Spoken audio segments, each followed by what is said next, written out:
Assalamualaikum warahmatullahi wabarakatuh.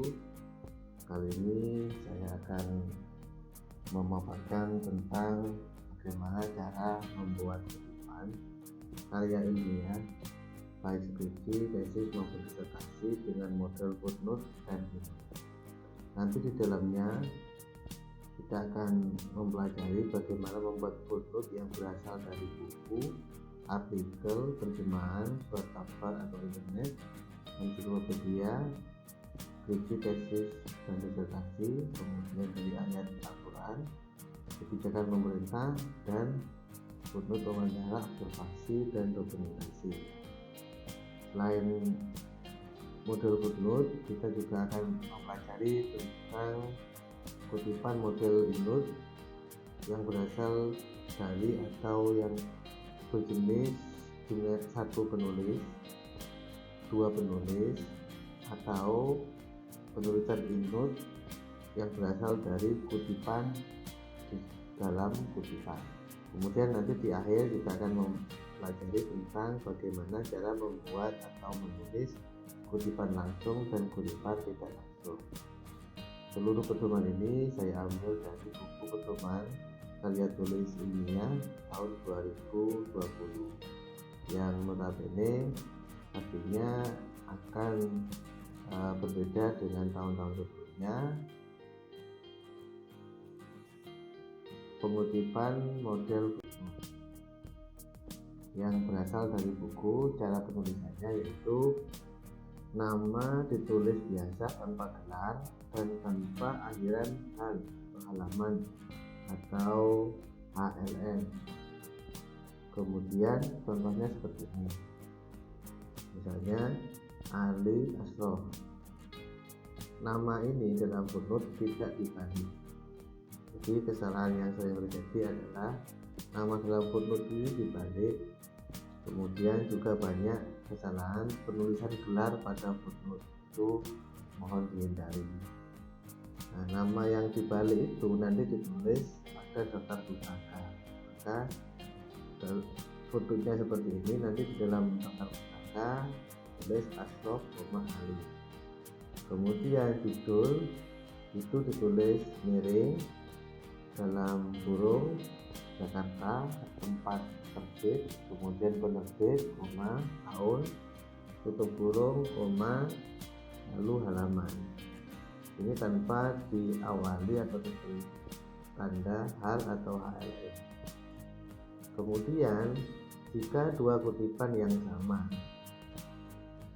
contoh seperti ini, Ali Asrof tadi, kemudian pada paragraf berikutnya mengutip Ali Asrof juga, penulisannya seperti ini. Jadi cukup nama akhir, titik, koma, kemudian halaman, bukan menggunakan ibid seperti pada pedoman sebelumnya. Kemudian jika kutipan diselingi dengan kutipan lain, misalnya Ali Asrof, kemudian ada kutipan lain, kemudian kita menulis Ali Asrof lagi. Cara menulisnya seperti ini. Jadi jika diselingi dengan kutipan lain, maka penulisannya nama akhir, bagian judul buku, halaman. Nah, jika judul buku ini panjang, cukup ditulis bagiannya saja atau frase yang sekiranya dapat dipahami oleh para pembaca. Jadi yang dihapus atau dirubah di sini biasanya menggunakan optik kalau pada pedoman yang dulu.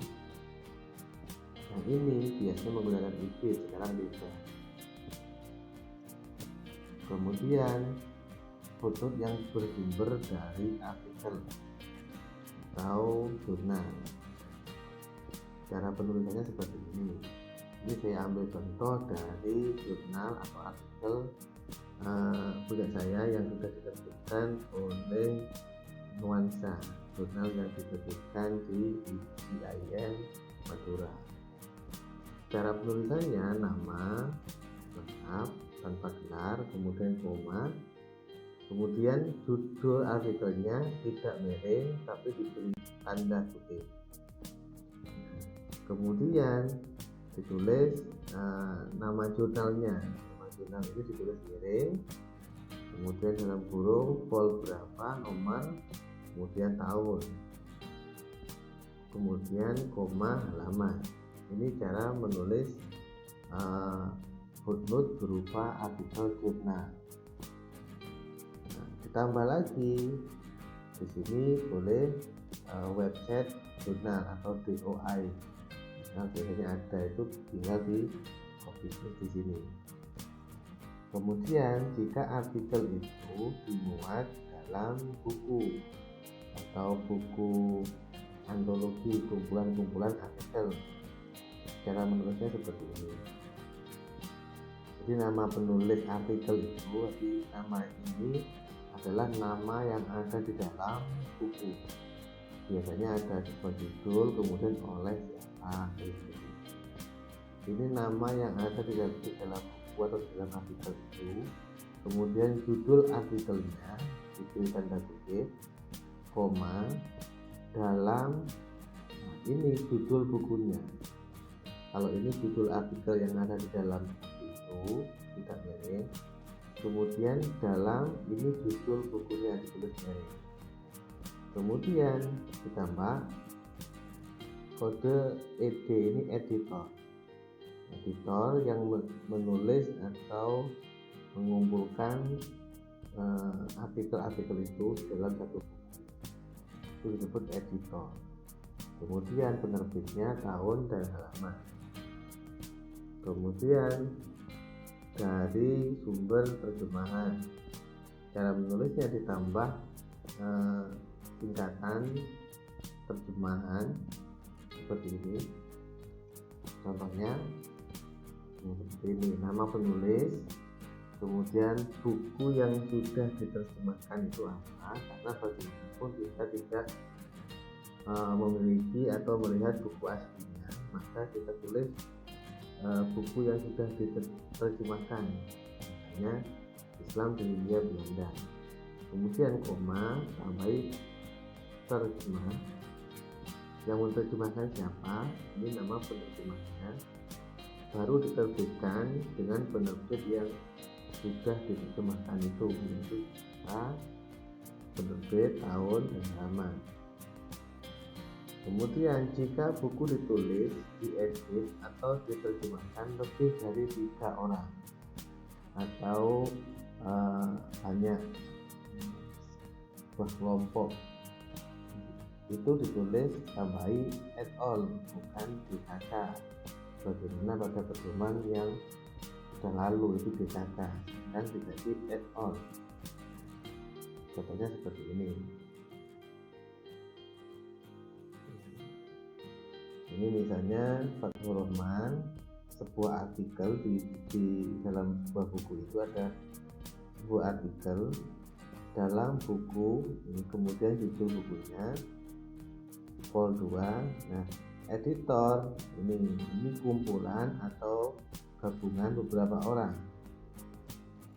Nah, begitu juga pada cara penulisan buku-buku yang ditulis oleh banyak orang atau lebih dari 3 orang, itu cukup sebutkan nama awalnya, kemudian tambah et-al.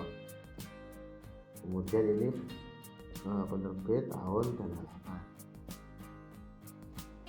Jika berasal dari surat kabar dan internet, cara menulisnya, dalam surat kabar itu biasanya koran, majalah atau yang sejenisnya, itu ditulis nama penulis, kemudian beri tanda kutip judul artikelnya, kemudian ini surat kabarnya, ya Publika misalnya, atau Jawa Post atau yang lain, baru edisi surat kabar itu, kemudian halaman.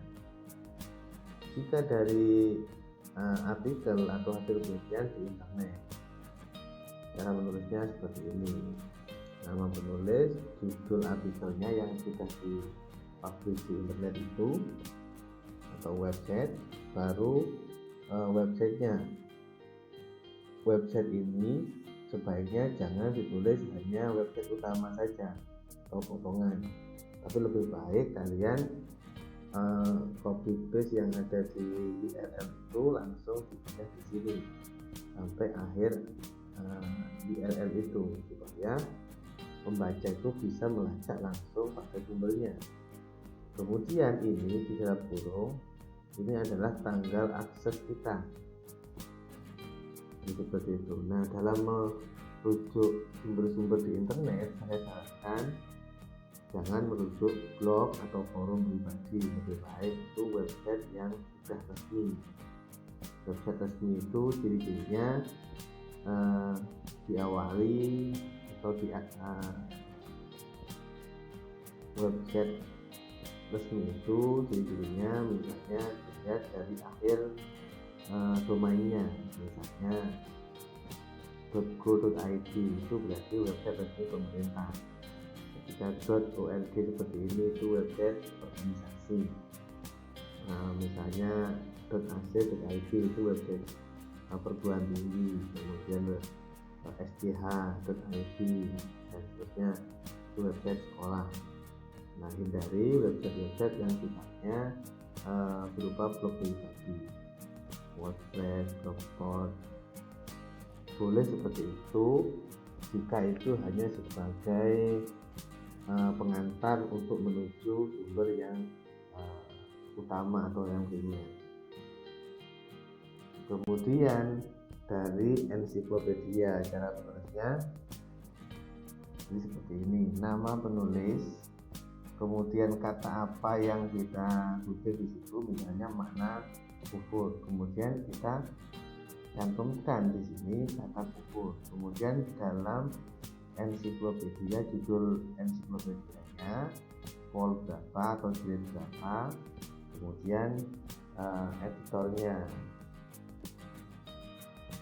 penerbit, tahun, dan alamat.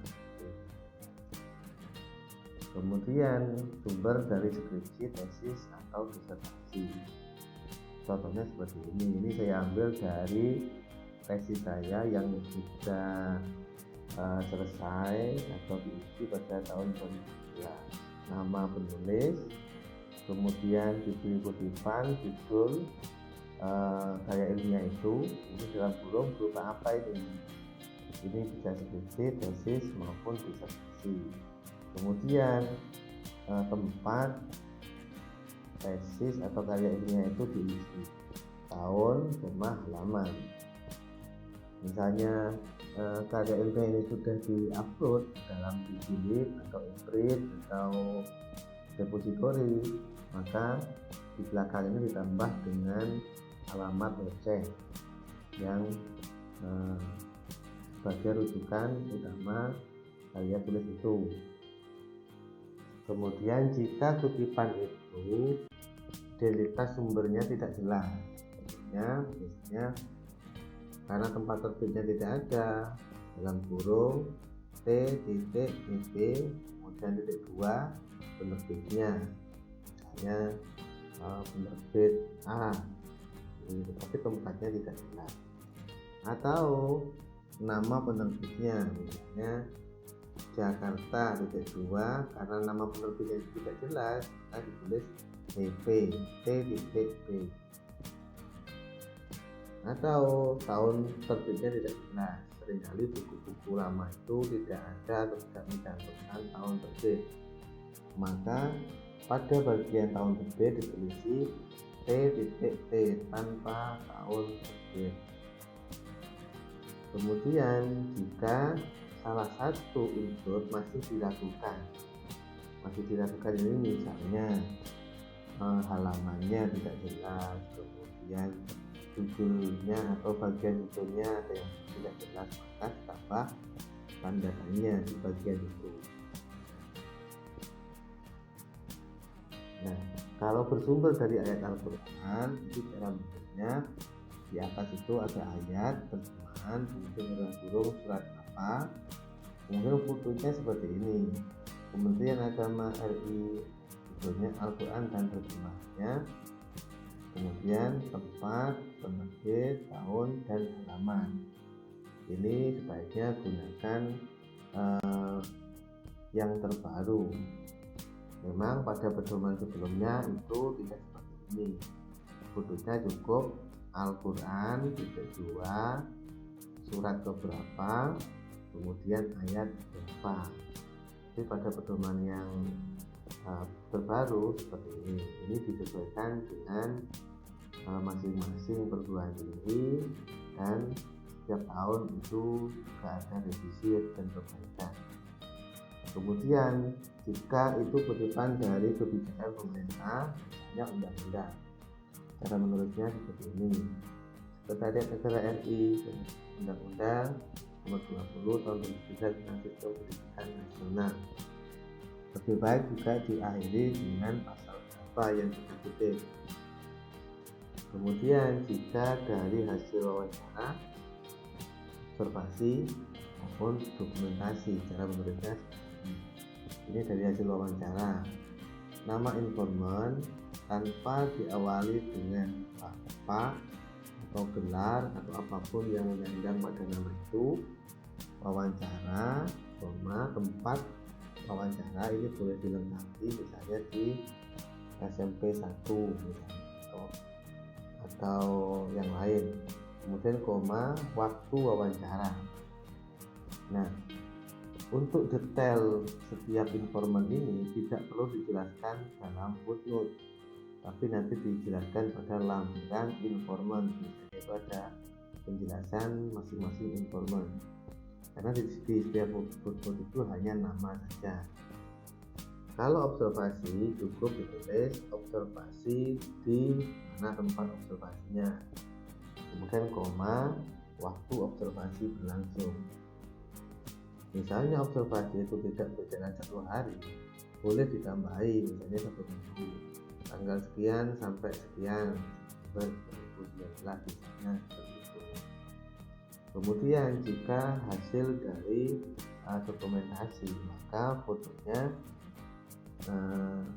tempat atau lokasi penelitian atau sumber dokumentasi itu, kemudian dokumen apa yang kita rujuk, misalnya sejarah MPN 8 Jember, kemudian waktu kita mendapatkan dokumen itu. Nah, yang selanjutnya yaitu pengutipan dengan model EndNote. Jika satu penulis, maka cara menulisnya seperti ini. Ini teks atau paragraf atau naskah yang kita kutip, kemudian diakhiri dengan nama akhir, tahun, (2), baru halaman dalam kurung, titiknya di belakang. Nah, yang ditulis di sini hanya nama akhirnya saja, bukan nama lengkap atau dibalik. Nanti penjelasan detailnya terkait dengan EndNote ini akan dijelaskan atau disampaikan pada daftar pustaka, atau dengan cara yang seperti ini. Misalnya Sugronto dalam kurung 1990.2 halaman mengatakan, baru kutipannya disampaikan di sini. Jadi EndNote itu boleh di belakang kutipan, boleh di awal kutipan. Saran saya, ketika naskah karya tulis kalian itu menggunakan EndNote di belakang, maka seterusnya harus konsisten menggunakan EndNote di belakang semua. Begitu juga ketika kalian menggunakan EndNote di depan seperti ini, maka sebaiknya konsisten supaya tidak membingungkan para pembaca. Kemudian jika berasal atau terdiri dari 2 penulis, cara menulisnya seperti ini. Nama akhir semua, Mujib dan Muzakir, ini semuanya nama akhir, kemudian tahun dan halaman. Jika kutipan di dalam kutipan, cara menulisnya seperti ini. Nah, kita punya buku karya Sugronto.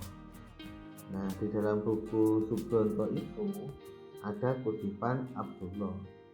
Jadi Abdullah yang dikutip oleh Sugronto. Jadi cara menulisnya seperti ini.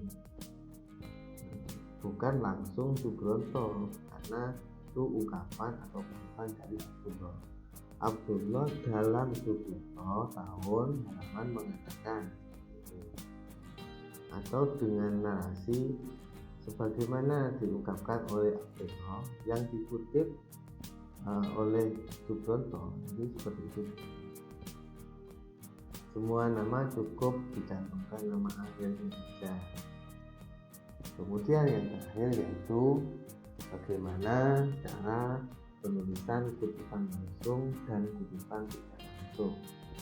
Penjelasannya yaitu kutipan langsung adalah kutipan yang sama persis seperti bunyi atau teks aslinya.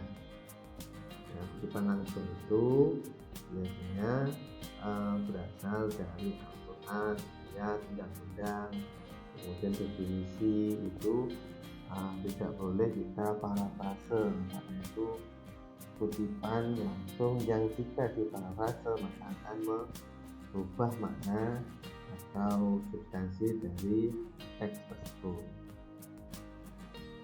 Nah, penulisannya jika terdiri dari 5 baris atau sekitar 40 kata, maka ditulis seperti teks lain dan diberi tanda petik di awal dan di akhir kutipan itu. Jika yang kalian kutip itu jumlahnya sekitar 40 kata atau secara mudahnya kurang dari 5 baris, maka kalian tetap menulis seperti paragraf yang lain, yaitu 2 spasi kalau dalam skripsi. Kalau dalam proposal 1,5 spasi. Kemudian jika terdiri dari 5 baris atau lebih dari sekitar 40 kata, maka ditulis dengan 1 spasi dan margin kiri masuk ke kanan 4 ketukan. Jadi ditulis 1 spasi, yang lain kalau kutipan tidak langsung buat spasi, khusus yang ini 1 spasi. Bagian kiri itu diratakan, dimasukkan ke dalam atau lurus dengan alinea yang ada di atasnya, atau 4 karakter. Kemudian kutipan tidak langsung atau kutipan yang dikemukakan dengan bahasa penulis sendiri, tulis seperti teks lain dan tanpa tanda petik. Ini maksudnya kita mengutip substansinya atau maknanya dari buku atau artikel, misalnya 1 paragraf kita kutip tapi menggunakan bahasa sendiri, bukan persis dengan bahasa teks aslinya. Itu disebut kutipan tidak langsung. Saran saya dalam menulis skripsi, artikel ataupun karya tulis ilmiah yang lain, gunakanlah kutipan tidak langsung atau kita kembangkan dengan bahasa sendiri, namun tetap mencantumkan kutipan atau sumber yang valid. Hal ini disebabkan memang disarankan seperti itu untuk menghindari cek plagiasi, karena kalau kita mengutip persis dengan teks aslinya, lebih-lebih sumber-sumber yang sudah dipublikasi secara online, maka secara otomatis kita terdeteksi plagiasi. Oleh karena itu, saran saya apapun yang kita kutip selain teks asli seperti ayat, hadis, kebijakan dan definisi, sebaiknya kita kembangkan menggunakan bahasa kita sendiri. Oke, cukup sekian. Mohon maaf apabila ada kajian atau penyampaian yang kurang berkenan. Terima kasih, semoga bermanfaat. Assalamualaikum warahmatullahi wabarakatuh.